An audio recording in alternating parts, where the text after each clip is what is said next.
kuna njia positive. Positive ni moja, ni kwamba Mungu mwenyewe anaweza kaamua roho yako ikatoka nje ya mwili ikaenda kusurvey somewhere ikarudi. Lakini njia ambazo nakupatia hapa ni negative, ambazo tunatakiwa tuziombee, ambazo ndizo zimetumika sana kuiba roho zenu. Njia ya kwanza ambayo inatumika kutoa roho ya mtu ndani ya mwili wake ni kuibiwa.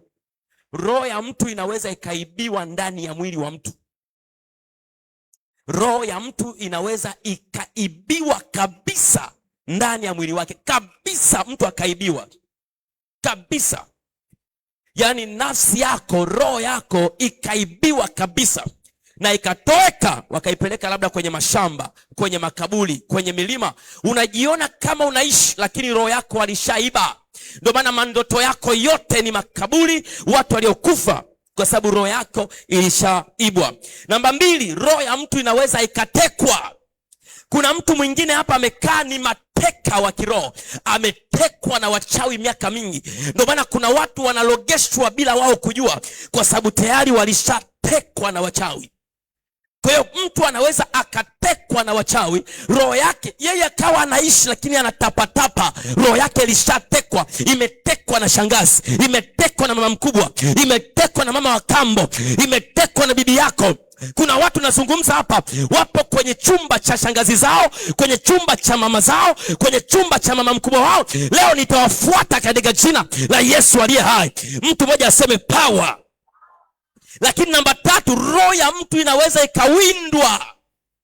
Mtu anawindwa kabisa, wanafuatilia jinsi unavyolala, jinsi unavyotembea. Wengine mpaka unapokuja kwenye maombezi wameshajua, wameshashtukia. Anaenda kwenye maombezi, ameanza kuomba, huyu anaombea biashara, anaombea mali zao, anaombea watu wafunguke akili. Wameanza kujua, wameanza kuwinda roho yako. Sasa wanawinda roho yako, wanawinda jinsi ambavyo watakupata, wanawinda jinsi ambavyo watakuchukua mateka. Leo katika jina la Yesu hai, kila anayewindwa leo nitawakomesha kwa upanga wa Roho Mtakatifu.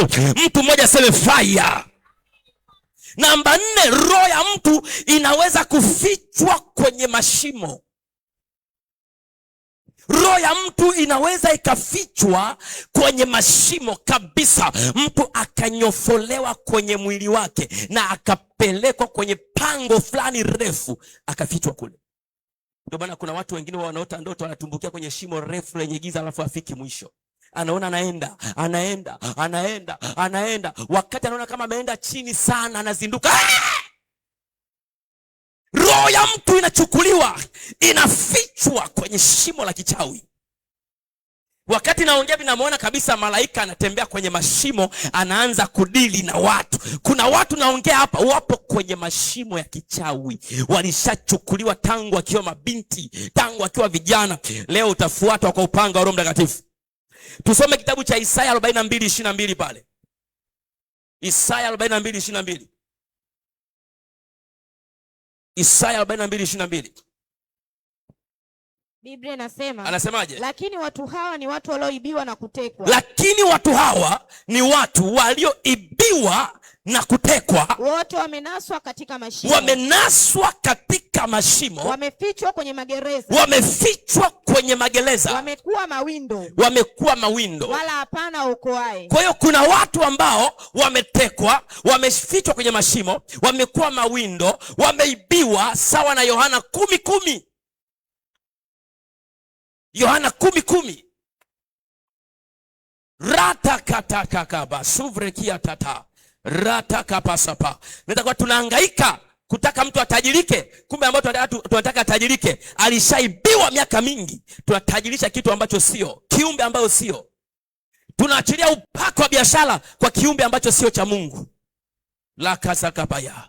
Yohana 10:10 anasemaje? Biblia inasema, mwivi haji ili aibe na kuchinja. Mwivi haji ila aibe na kuchinja na kuharibu. Mimi nalikuja ili wawe na uzima. Shetani anakuja ili kuiba. Anaiba nini? Anaiba roho yako, kwa sababu roho yako ndio injini ya maisha yako. Roho yako ndio injini ya uchumi wako. Roho yako ndio injini ya familia yako. Roho yako ndio injini ya ndoa yako.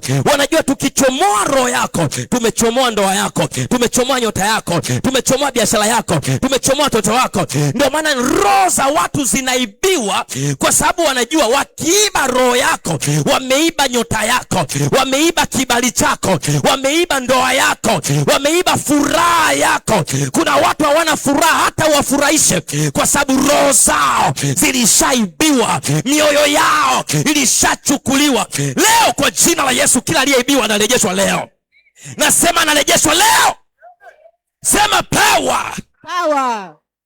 Nisikilize, mapepo yaliwahi kumuiba mume wa mtu. Mapepo yaliwahi kumuiba mume wa mtu. Wewe umekaa hapo naangalia mwilini sasa, nikiona tu message namshtokea. Wenzako anakuibia mume kwa njia ya mapepo, na sio njia ya message, kwa njia ya kiroho, kwa njia ya mapepo. Wananyofoa mumeo, wanakuwekea roho ambalo hamtaendana na wewe. Mnaanza kubishana sasa. Unashangaa mume wako anakuambia hizo socks sio zangu, na kila siku anazivaa. Unajua sana nani sasa hizo socks? Hajawahi kuziona sasa. Kwa sababu yule aliyekuja ni mgeni nyumbani. Anakuambia mimi nalala kwenye sofa hapa sebuleni mpaka asubuhi. Bwana sasa hivi anakuwa sio mwenyewe. Umeletewa kiumbe mwingine ajui utaratibu. Unazaa mtoto ana akili timamu, baadaye anaanza kuwa mama, ni wapi? Na anajua toilet ni kule, washroom ni kule, lakini mtoto akili imeruka. Unaweza kusema ni akili. No, wamekuletea kiumbe ambacho ni kingine, akijui chochote. Mapepo. Kuna watu ambao waliona familia ya mwanamke fulani, mume wake amebarikiwa, mume wake amesoma, mume wake ana kazi, mume wake ana biashara, mume wake ana pesa, wakasema haiwezekani, hatuachi ile ndoa. Biblia inasema mapepo ya Wagelasi yakaenda kumvamia kijana mmoja. Yale mapepo ya Wagelasi yalitumwa na wachawi, yakaenda kumuingia kijana mmoja, yakamtoa kutoka nyumbani, yakampeleka makaburini.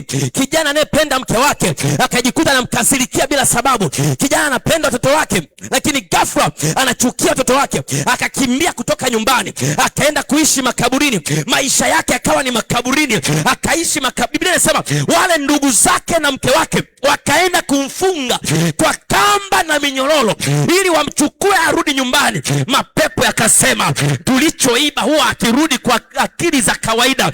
Walipomfunga na minyororo, Biblia inaniambia